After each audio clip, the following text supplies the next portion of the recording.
Eu faço política desde a minha juventude, né, na resistência à ditadura militar, desde 1966, 67. Né? Então, eu comecei a minha vida política como militante na resistência à ditadura e como militante estudantil. Eu fui organizador do Centro Acadêmico da Escola de Engenharia Mauá, né? Que foi em 1968, que foi um ano de grandes explosões de manifestações públicas, né? De resistência ao regime militar, né? E, ao mesmo tempo, eu comecei bem cedo, mais ou menos, a militar em partidos clandestinos, na ditadura militar. Então, a minha vida política começa no movimento estudantil, na resistência à ditadura militar. Nosso centro acadêmico foi cassado pela ditadura, né? Eu tive o meu mandato de secretário-geral do centro acadêmico cassado, né? E também militando na resistência ao regime militar, organizando o partido político clandestino. Então eu fui próximo ao Partido Operário Comunista, depois a POLOP, depois a fração bolchevique da POLOP. Em 1976 eu sou fundador do Movimento de Emancipação do Proletariado, né? Tudo na clandestinidade, né? Então,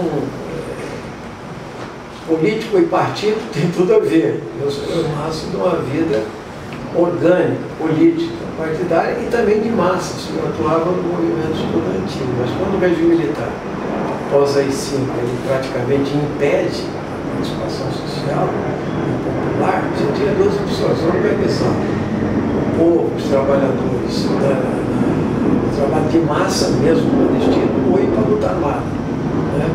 E essa cisão aconteceu em toda a esquerda. Nós optamos pela resistência, organizando o povo, nós achávamos que a correlação de forças não patrocinava uma luta de assalto ao poder armado, que depois foi derrotado, né? Mas respeitamos todos que fizeram as opções naquele momento, né? Então, nesse aspecto, né, nós tivemos uma participação orgânico-política, vamos chamar assim, né? E ela foi se desenvolvendo. Quero dizer que em 72 eu fui obrigado a entrar na clandestinidade. Eu fiquei 5 anos e meio na clandestinidade. Fui preso em julho de 77, né? Que é um bom período preso.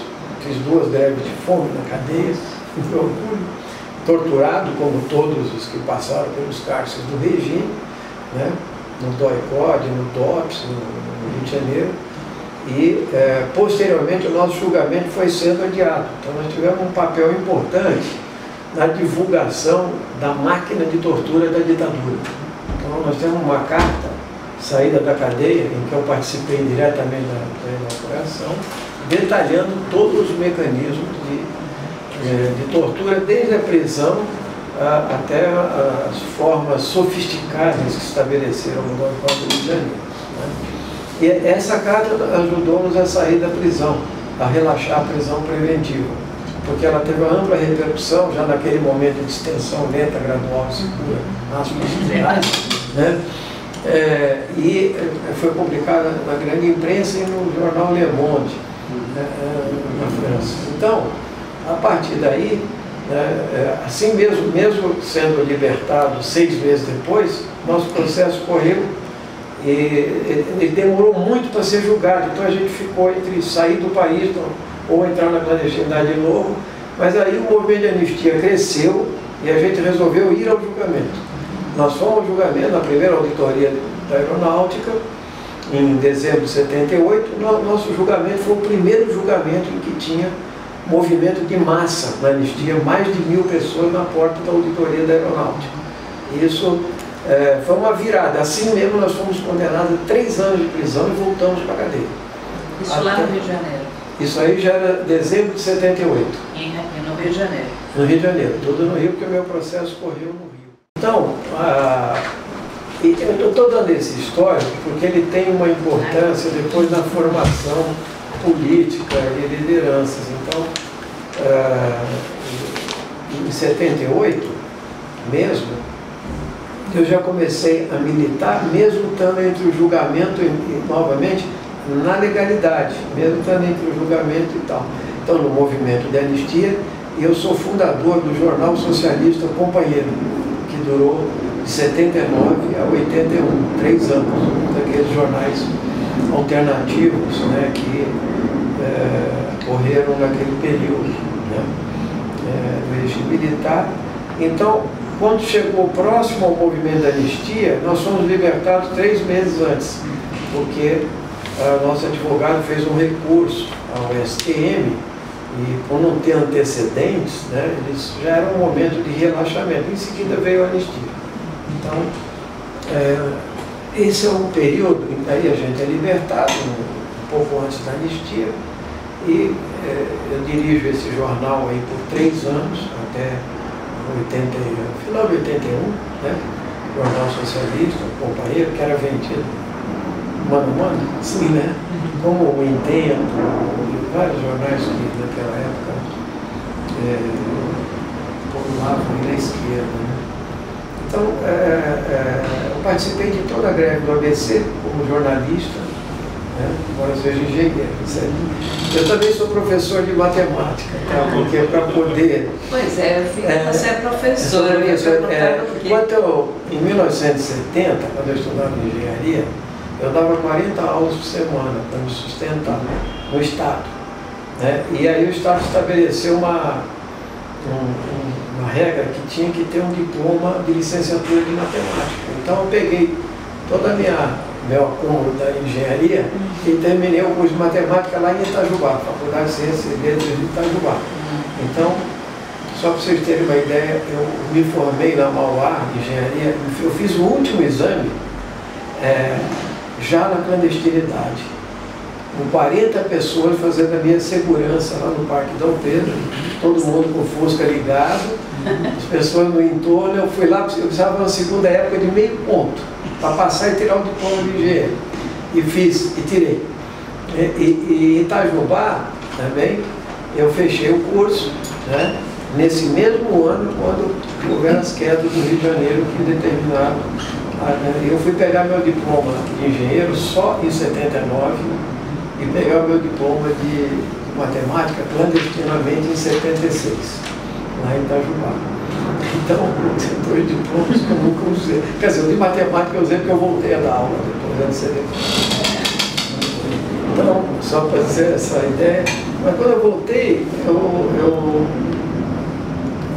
já militava aí na fundação do PT, né? Nós começamos um trabalho de o movimento de emancipação do proletariado, que foi um movimento fundado pela gente, pela qual eu fui preso como organizador, né? Ele ajudou a construir o PT no Brasil inteiro. Ele tinha uma capilaridade pelo país que nós tínhamos formado clandestinamente, né? E teve uma participação ativa na formação do PT, na participação da sua direção nacional. Então, nós participamos ativamente da fundação do PT, inclusive da reunião do Colégio Sion, dos assinantes de primeiro. Então, sou fundador do PT, me orgulho disso, mas não conquistar a consideratória do PT, por isso que eu saí há 10 anos, certo? Mas foi um momento histórico importante de criação de um partido de massas, que era uma novidade, diferente da trajetória do PCB, do PCdoB e das organizações clandestinas, inclusive a minha, que eu participei, da POMOC, do POC, do MEP, e assim por diante. Foi uma experiência salutar. Então eu entrei na vida política com tudo, como dirigente do jornal, como fundador do PT, voltei a dar aula para sustentação, né? E, por incrível que pareça, como eu conhecia o deputado José Genuíno desde 68, né? Nós éramos colegas, a gente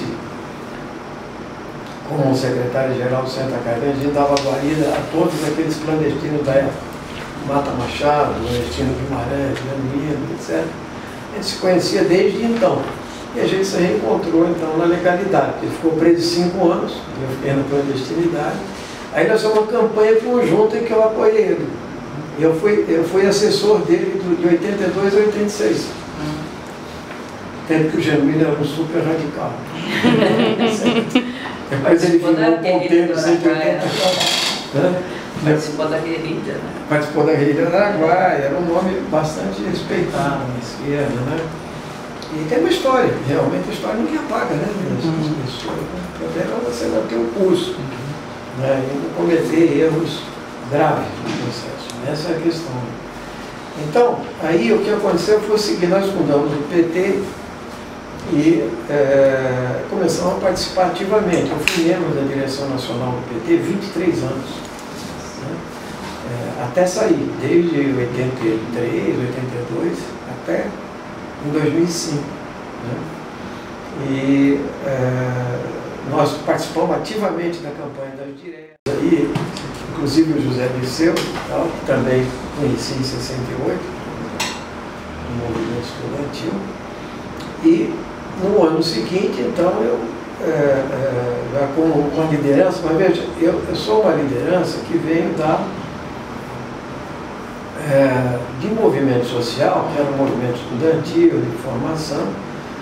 Participei também do movimento de professores de 80 a 85, mas não como cabeça, né? Eu era mais um dirigente político do que uma pessoa de massa. Só que eu fui candidato em 86 a deputado estadual, né? As duas minhas principais dobradas eram o Florestan Fernandes e o próprio Genuíno, né? Evidentemente, mas esses eram os principais. E para surpresa geral, né, talvez seja um fato bem importante para conhecer o PT, uma pessoa que tinha vindo da clandestinidade, que não era sindicalista do ABC, como era o Silvote, como era o outro que foi dirigente também lá, a Luísa Erundina, que tinha já, até uma tinha sido candidata a prefeita em 85, né? O Zé Dirceu, que vinha de um histórico, bastante conhecido, não era conhecido do público. Eu cheguei em 5º lugar, com praticamente a mesma votação do Zé Dirceu. Sabe por quê? Tinha uma coisa chamada militância política. Você ganhava uma eleição só com ativistas militantes.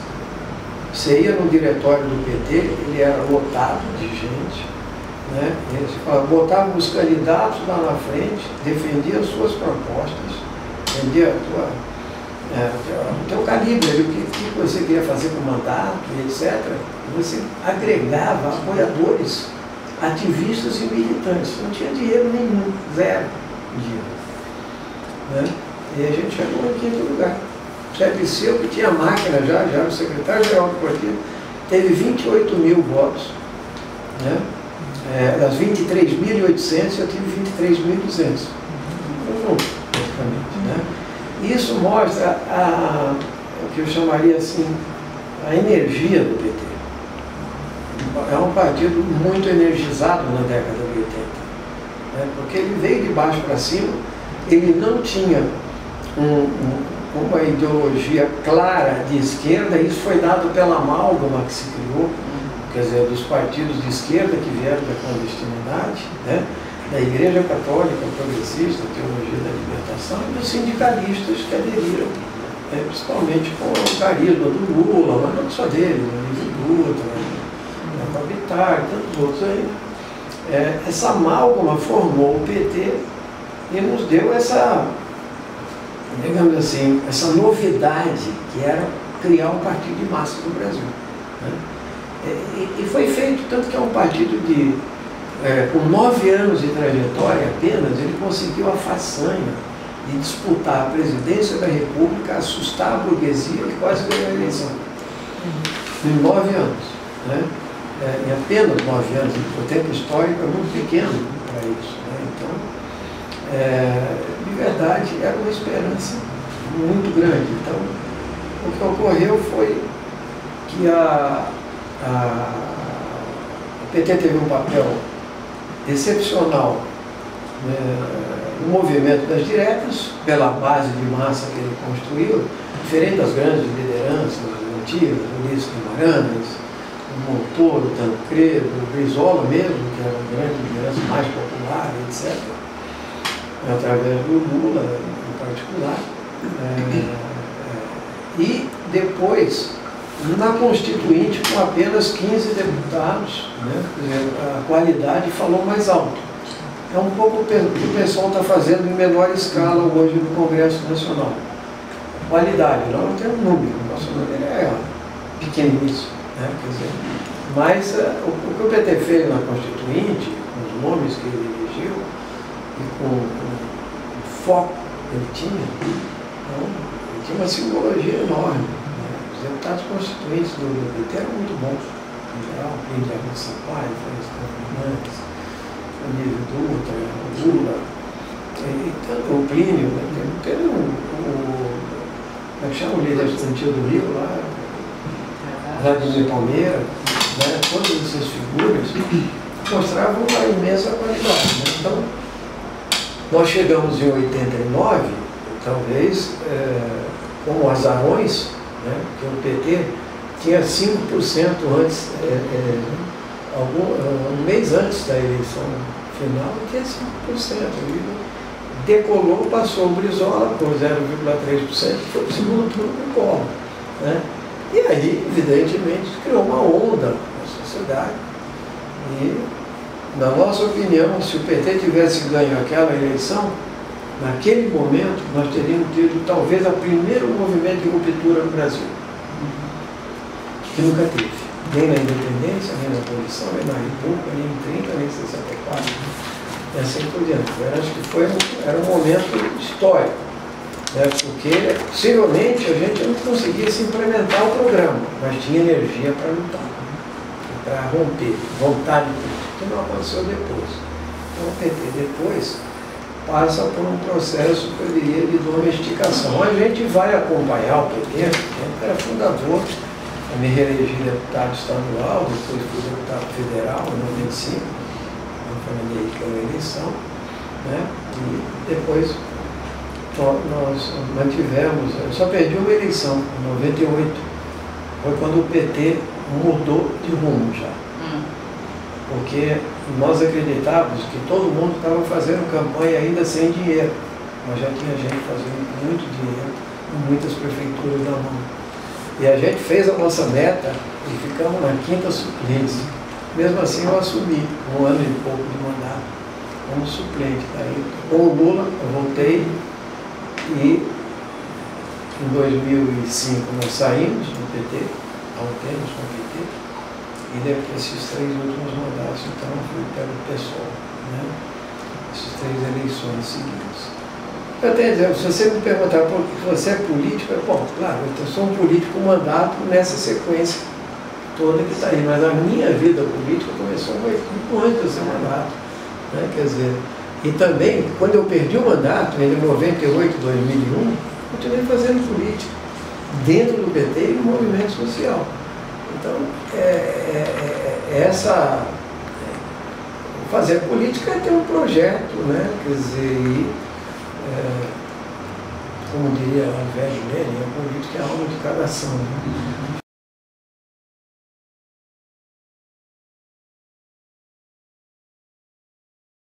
Então, primeiro eu quero colocar para vocês o seguinte: diferentemente dos deputados dos partidos tradicionais, evidentemente que tem os seus currais, suas prefeituras, seus vereadores que apoiam, as emendas parlamentares que eles vão atrás com muita sede ao pote, não saem dos ministérios para fazer a política paroquial. Os nossos mandatos são diferentes, inclusive dos mandatos do PT originários. O nosso voto é particularmente de opinião. Ele é um voto ideológico, ele é um voto programático, né? Mas ele é um voto também de compromisso com determinadas categorias e setores da sociedade, quando a gente abraça uma causa. Eu vou dar um exemplo para vocês. Por exemplo, desde o meu primeiro mandato na Assembleia Legislativa, eu peguei duas vertentes para atuar como parlamentar. Importantes, iniciais, educação e meio ambiente. Então, uma área que eu atuo há muito tempo, e onde o nosso mandato tem uma retaguarda política importante. Educadores de universidade, inserção no movimento de educadores estaduais, municipais, entendeu? E é um cúmulo político com setores da área educacional, ou seja, formuladores políticos e mesmo representantes, como foi o Floresta Fernandes, que teve um papel excepcional na Constituinte, na área educacional, etc., e que nós acabamos, depois na discussão da LDB, nas várias discussões do plano, eu fui autor do primeiro Plano Nacional de Educação. Ele foi feito em 98. O Fernando Henrique sabia que constitucionalmente era necessário um plano nacional, uma exigência da Constituição, mas ele não queria tirar da gaveta um plano. Por quê? Porque quando você faz um plano, você está colocando prazos, metas e financiamento. E ele não queria. Então o que aconteceu é que teve 2 congressos de educação, né, em Belo Horizonte, os CONEDs, Conferências Nacionais de Educação.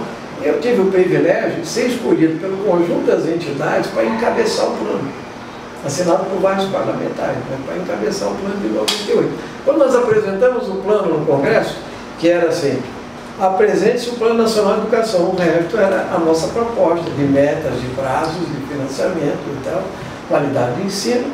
No dia seguinte, o Fernando Henrique tirou da gaveta e apresentou, o dele foi anexado ao nosso, do governo. Então, é assim que nós fizemos uma ponte com o setor educacional. Ele não é tão, a minha ligação não é tão corporativa, embora eu vá a todas as assembleias da POSP, do SIMPEM, do Sindicato dos Professores Municipais, nas universidades, né? Nós temos uma relação profícua com a DUSP, com a Unicamp, com todos os setores educacionais. Nós temos essa relação profícua, mas eu não sou da categoria, nem dessa nem daquela, você está entendendo? Então, foi uma legitimação. Na área ambiental, também, desde a Constituição Estadual aqui e tal, e nós fizemos uma trajetória como dirigente político e como compromisso mesmo de campanha. A gente assumiu a liderança do Código Florestal, do combate, porque o governo e os petistas não faziam mais esse tipo de combate contra a bancada ruralista, que é extremamente reacionária, né? Uma bancada retrógrada, né? Regressiva, e isso fez com que todas as grandes entidades ambientais fizessem campanha para mim, inclusive via redes sociais e assim por diante, Greenpeace, WWF, SOS Mata Atlântica, todos meus amigos. Entende? Agora mesmo eu fui a COP em Paris. Entende? Eu fui o único deputado que foi chamado pelo cacique Raoni para fazer palestra com ele em Paris. Ele lá foi recebido pelo François Hollande. E lá na Câmara ele é recebido a bomba de gás pelo Eduardo Cunha. Então, por quê? Porque na questão indígena, a emenda constitucional 215 tem tudo a ver com os direitos indígenas, os direitos humanos, sociais, culturais, étnicos, etc. E também uma forma de ver o modelo econômico brasileiro, que é o combate à reprimarização do país, entende? E por que o agronegócio brasileiro quer expandir a fronteira agrícola em vez de melhorar a produtividade agrícola? Por que eles querem invadir as terras indígenas e as áreas de conservação, o Sistema Nacional de Unidade de Conservação? Então, esse é um exemplo de outra área que a gente encontra. Eu peguei, por exemplo, uma relatoria da assistência farmacêutica integral. Um parlamentar, digamos assim, que fosse da categoria, ele ia lutar pelo direito, que é isso que tratava a lei. Se você deve ter um farmacêutico à frente de cada farmácia, né? Ou seja, para dispensar o medicamento e não para vender o medicamento. Que o medicamento é um insumo essencial à vida. Ele não é uma mercadoria qualquer, entendeu? Não há um armazém, uma farmácia. Então, eu peguei o projeto pelo lado da saúde pública e do lado do direito cidadão da assistência farmacêutica. Eu ganhei um grande prestígio. Você perguntava para qualquer farmacêutico aí no Brasil inteiro, eles vão lembrar do meu nome. Eu não tenho nada. Tem gente que acha que eu sou farmacêutico, eu sou engenheiro. Está entendendo? Porque a forma como você abraça a proposta em cima da tua concepção de defesa da educação pública, da saúde pública, do meio ambiente sustentável, em cima e do modelo econômico. Porque nós travamos uma batalha, por exemplo. Eu fui autor da CPI da dívida pública. Nós conseguimos, com 3 deputados do pessoal na época, fazer uma CPI na Câmara. É evidente que o capital financeiro não quer fazer uma CPI da dívida pública. Nós gastamos 45% do orçamento pagando juros e amortizações da dívida. E isso explicaria por que não tem dinheiro para a saúde, para a educação. Não é só corrupção, não. A corrupção é a parte menor do que vai para pagar o capital, honrar o rentismo e o capital financeiro nacional e internacional. Então, são coisas que te ligam a amplos setores políticos, socialistas, entende? Que querem compreender o modelo econômico que a gente vive. Então, por isso que o nosso mandato, ele passa a ser um mandato muito de opinião, como um todo. E as últimas eleições minhas, eu tenho feito na rua. Eu fui candidato a prefeito pelo PSOL em 2008, é muito difícil a campanha, porque o pessoal é pequenininho, mas é para a rua. E dentro de lá para diante a gente faz um mandato na rua. Nós pegamos 2 microfones, uma caixa de som, e vamos para a Rua São Bento, vamos para o Viaduto do Chá, vamos para a Avenida Paulista, e distribuímos folhetos, e fazemos campanha contra o Cunha, campanha pelo fim do voto secreto, que eu coordenei durante 8 anos à frente parlamentar, pelo fim do voto secreto, que é uma das grandes questões que estão no Congresso ainda hoje. Então, esse nosso reconhecimento, ele foi um processo paulatino, né? Ele foi um processo de acúmulo. E também, evidentemente, quando nós saímos do PT, nós saímos por 2 questões centrais, né? Uma, por causa do modelo mesmo que o PT adotou. O PT, ele para governar, ele fez todas as concessões que ele pagou o preço depois, que é, primeiro, negociar com o Fundo Monetário Internacional a continuidade do modelo liberal. Isso foi feito pelo Zé Dirceu antes do Lula assumir. Nós fomos radicalmente contra isso, disputamos o PT até onde deu, né? E a outra questão, nós sabíamos que esta lógica de chegar ao governo a todo custo, com a adoção do financiamento privado de campanha, claro, explícito, e o conjunto de alianças sem critérios, espúrias, levariam a uma degradação do partido. Foi o que aconteceu, de fato, né? Porque virou normal você receber milhões. Por que o tesoureiro do PT tem que jantar com empresários todo dia? Entendeu? Para que ele faz isso? Observar obras superfaturadas. Aí não é um problema de agitação da mídia, é factual. Isso quer dizer, o PT fez igual a todos os outros grandes partidos tradicionais oligarcas do Brasil, como faz o PMDB, o PSDB, etc. Entende? Então, nós saímos por causa disso, pagamos um preço alto, porque quando você sai do partido, num partido do tamanho que o PT assumiu, chegando ao poder em 2002, você, para se eleger, para começar, a tua chapinha precisa fazer 320 mil votos. Você tem que arriscar, tem que ir para a rua, para a tempestade. Por isso que uma grande parte do PT não saiu. Só para vocês terem uma ideia, a bancada do PT chegou a ter uns 88 deputados, né, em 2002. Né? 35 reuniam com a gente, insatisfeitos com os rumos do governo Lula. E a gente comandava essa questão. Mas na hora de sair mesmo, romper com a reforma da Previdência, e falar, olha, não dá e tal, primeiro foram expulsos aí, porque estavam muito ansiosos, né, a Luciana, o Babá, a Heloísa e etc. Vamos lá, fundar o pessoal, mas muito pequenininho. Nós ficamos, aí saíram mais 7 deputados depois. Hoje a maioria não se elegeu. Quem se elegeu fui eu, o Chico Alencar. e a Luciana. Por quê? Porque a gente conseguiu fazer o consciente com uma dificuldade monumental. Na penúltima eleição, precisava de 320 mil votos, né? 315 mil votos, perdão. Eu fiz 190, só eu. Toda a chapa, mais a legenda, somou 320, ou seja, fui eleito por 5 mil votos. Eu com quase 200 mil votos não sou eleito, só.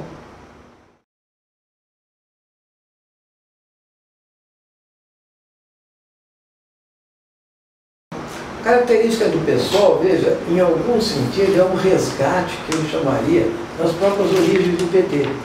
Porque nós nunca abandonamos a ideia do Programa Democrático Popular, que foi uma vitória dentro do PT em 1987, que é a ideia de você ter um programa de reformas, por exemplo, democratização radical dos meios de comunicação de massa, quebra dos monopólios, né?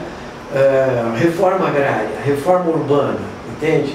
Defesa da saúde e da educação pública, o direito cidadão e dever do Estado. Esse programa mínimo, que não é um programa socialista, mas ele é um programa capaz de galvanizar amplos setores da massa.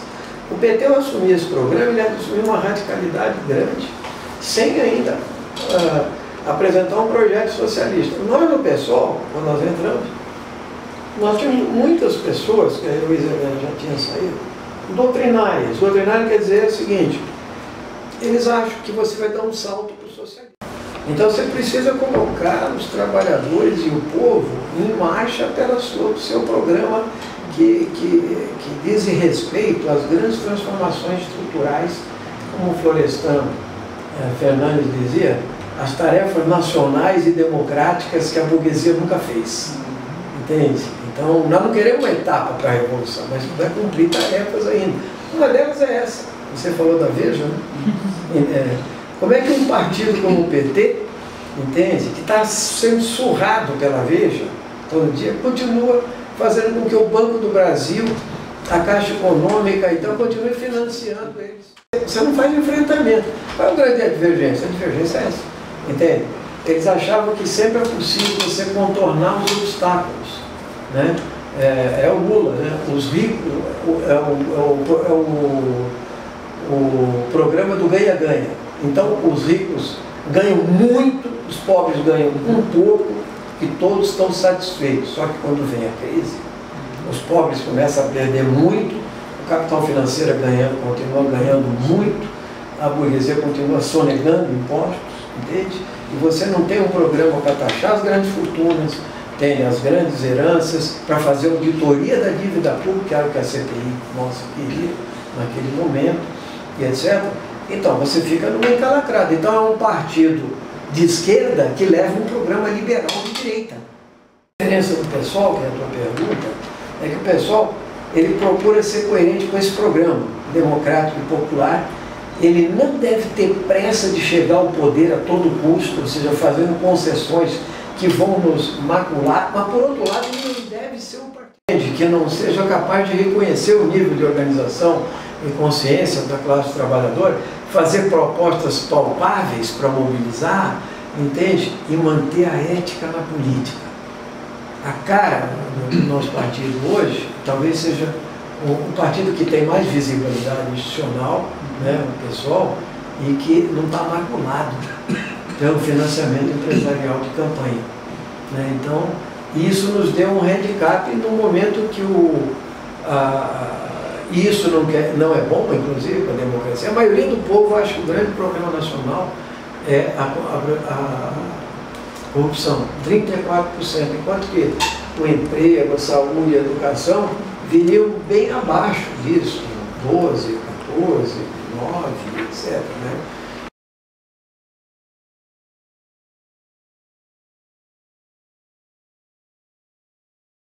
Você atinge uma referência de liderança num acúmulo. Eu não sei que tem isso que você falou. O pai para filho e a oligarquia vai elegendo. Então, por exemplo, você tem liderança emergente da direita, que é o Magalhães. Ele vem da oligarquia baiana, entendeu? E tal, E é uma liderança emergente da direita, sem dúvida, né? O Aécio mesmo é o quê? É filhote disso. O Maia, você tem uma série. Do tancredismo e tal, né? Então, a herança que vem do getulismo, do Augusto, né? O mesmo do brizolismo, né? Mas eu diria que não tem uma fórmula, entendeu?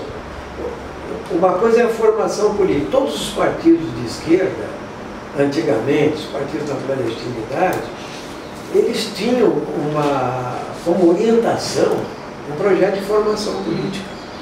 Então você se formava a partir da sua prática, aquela famosa questão, sem teoria revolucionária, não há prática revolucionária.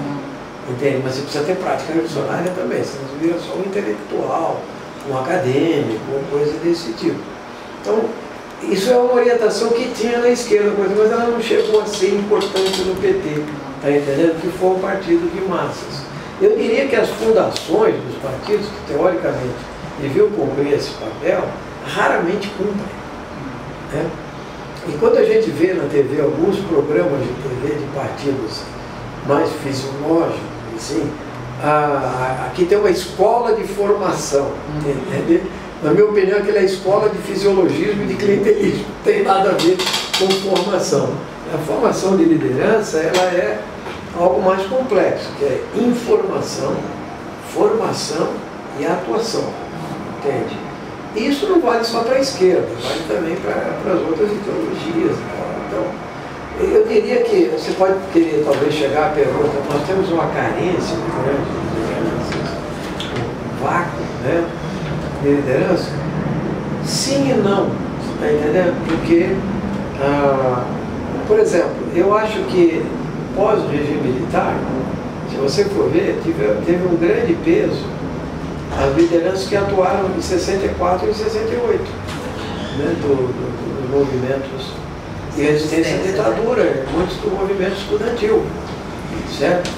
Então, agora você tem uma situação política, né, que há um processo hegemônico de um pensamento liberal no Brasil, né, e há um processo despolitizante. E há ainda, nesse momento, falta de uma análise mais profunda do papel dos meios de comunicação de massa na formação. Entende? E agora, mais ainda, das redes sociais. Né? Porque eu não sou assim. Isso que nós estudamos. Né? Exatamente. Vocês entendem mais do que eu disso. Mas eu concordei outro dia com um grande pensador que falou que 50% que passa pela internet é lixo. Entende? No mínimo. Porque ela virou uma descarga de não reflexão, entende? Quer dizer, é um recalque, o sujeito aperta um gatilho aqui, ele acha que está atirando em alguém, entende? Então, ele está achando que ele está cumprindo um papel cidadão, social, etc., sem pensar, sem ler, sem contra-argumentar, sem... Bom, mas tem também o papel das redes sociais na expansão e na velocidade, da informação e até da convocação, né, hoje, de uma mobilização que era feita do panfletismo, por isso, né, quer dizer, então, eu diria que falta um pouco a análise de como é que está se dando essa fermentação de formação de lideranças, né, e nós temos um vácuo, sim, que é de aparecer um instrumento político, partido político, entende? Com a força que o PT já teve. O PSOL é um desejo nosso, mas a gente reconhece que a gente ainda é pequeno, entende? Falta capilaridade, falta inserção, mas num determinado momento você criou um instrumento, chegou ao poder. Despertou muita esperança, entendeu? Mas já tinha o germe da sua própria destruição, porque as lideranças principais, Lula, José Dirceu, eles adotaram um caminho que se tornaria irreversível, eles foram engolfados pelos seus próprios erros, né? Quer dizer, achando que não tinha consequências, ganhar a todo custo, ganhar, e etc. Ou promover o consumo, como o Lula falou, e depois várias lideranças, como nós fizemos um debate aí no Sindicato Bancário, que eu convidei o Frei Neto, o Paulo Singer, o André Singer, né, o Boulos, que é uma liderança emergente do MTST, foi muito bom o debate, juntou 1.600 pessoas, assim, sem a gente. Mas o saldo principal foi isso. Consumo não eleva o nível de consciência. Entendeu? O Lula achou que elevando o consumo, está melhorando o salário mínimo, dando Bolsa Família, Minha Casa Minha Vida, eles foram capazes de cometer o seguinte erro: pegar o FIES, que é você salvar as empresas privadas do ensino privado, né? Passar de 1 bilhão para 14 bilhões de reais em apenas 6 anos, certo? E agora, no último ano, você cortou 7 bilhões das universidades federais. E quando você falou que ia cortar vagas do FIES ou do ProUni, toda essa massa de emergentes, de pessoas, de jovens que queriam frequentar, se viraram contra o criador. A mesma coisa vale para o Pronatec, vale para Minha Casa Minha Vida, etc. Porque não vem acompanhado de um processo de conscientização, de conquista, de luta, de confronto, que gera a energia da... olha, tudo que está acontecendo na América Latina aqui, nós tivemos várias experiências importantes na Bolívia, no Equador, que fez a auditoria da dívida, cancelou 70% da dívida, tá? O Rafael Correa. Na Venezuela, com todos os erros do Chaves, eles criaram um pensamento de massa orgânico. Entende? A Argentina, mesmo com o peronismo, uma coisa atrasada, assim, eles conseguiram aprovar a lei de meios. O nosso projeto, que é na minha autoria também, entende? Junto com a Intervoz, né, que é a propriedade cruzada dos meios de comunicação, você proibir, quer dizer, quem tem TV não pode ter rádio, não pode ser jornal. Na Argentina isso reduziu de 220 instrumentos, o grupo Clarim, para 25.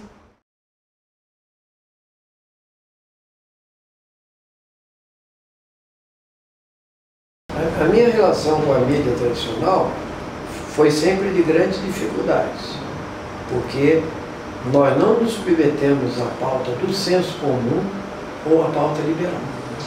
Então, como eu disse, eu capitaneei uma CPI da dívida pública que não teve uma cobertura de imprensa.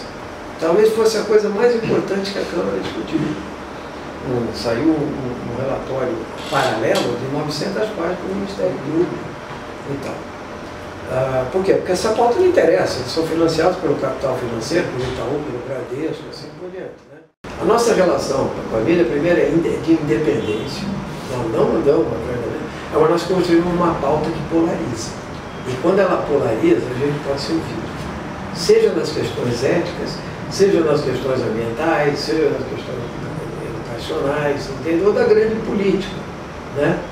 Então, como nós temos como partido, não estou falando nem como indivíduo, né, mas como partido, o pessoal é um partido bastante atuante, incidente, né, os nossos parlamentares tendem a ter digamos, furar o bloqueio muitas vezes. Mas se você for me falar minha relação com a Folha de São Paulo, eu, para publicar um artigo na Folha com 20 anos de mandato, agora, qualquer deputado de qualquer dia de Rondônia escreve na Folha de São Paulo. Eu tive que ligar pessoalmente por Frias. Sabe por quê? Porque quando eu ganhei a eleição em 2002, eles fizeram uma matéria de deputados que recebiam da Anfávia, que era de veículos, né? Eu liguei para ele, mas que esculhambação é essa? Eu não recebo de empresa nenhuma, nunca processei, eu estou processando a Folha até hoje por isso. Foi o único dia que o Frias me ligou. Eles foram capazes de não me dar uma foto em 20 anos de mandato. E para eu botar um artigo na Folha sobre a CPI da Petrobras, eu tive que ligar para o Freire. Falei, pô, o seu editor do Tendência e Debate nem me atende, pô. Entende? Faz 2 anos que eu não escrevo um artigo para a Folha. É assim.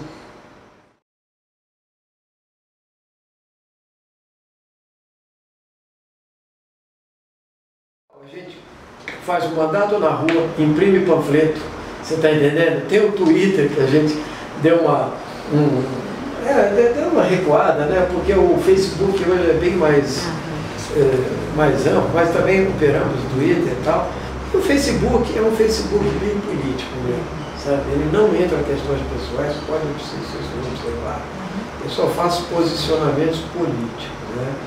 Ele está com quase 160 mil seguidores, mas ele tem uma equipe, né, que trabalha todo dia aí. Eu utilizo muito, eu mesmo escrevo, outros que têm um pensamento afim, eu me mando, eu corrijo e tal, né? E tem o pessoal que cria um pouco aí os memes e assim por diante, né? E uma assessoria de imprensa em Brasília, entendeu? A gente apenas fura o bloqueio, na marra, meio na marra. Veja e tal, você não vai ver. Não, tem hora que eu nem atendo.